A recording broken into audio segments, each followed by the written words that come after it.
This beautiful little country church is located in Hardin County, Tennessee. It is a humble, white-painted structure, its steeple pointing skyward, silently watching the procession of seasons and the work of the world go by. To its side, the adjoining cemetery is a quiet quilt of green grass and gray stone, a sanctuary holding countless stories, most now only readable by the worn names etched on the markers.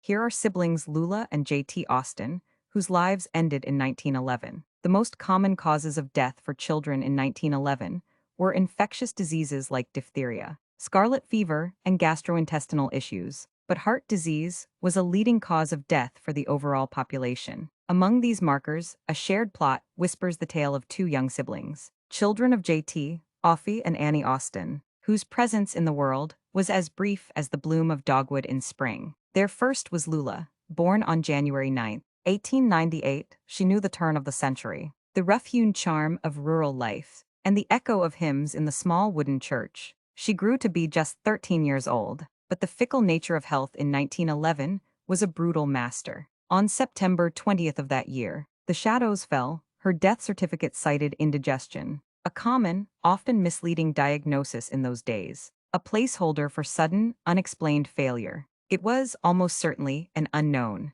tragic flaw of the heart, quiet until the moment it wasn't.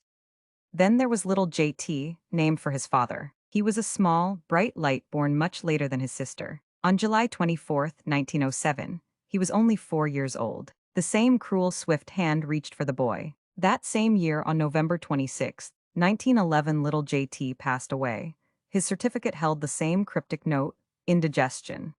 The family was struck twice by a devastating and mysterious ailment that modern science would likely diagnose as a congenital heart condition, an inheritance of sorrow. The tragedy of two siblings succumbing to heart issues in the same year in a rural setting is a poignant and notable detail. JT and Annie Austin had other children, siblings who would grow up, marry, and live the long lives denied to Lula and little JT, but for a time. In that autumn of 1911, a pall settled over their home. It was an era when diphtheria, scarlet fever, and myriad other illnesses stalked the children of the county. Yet this loss was different, swift, silent, and internal.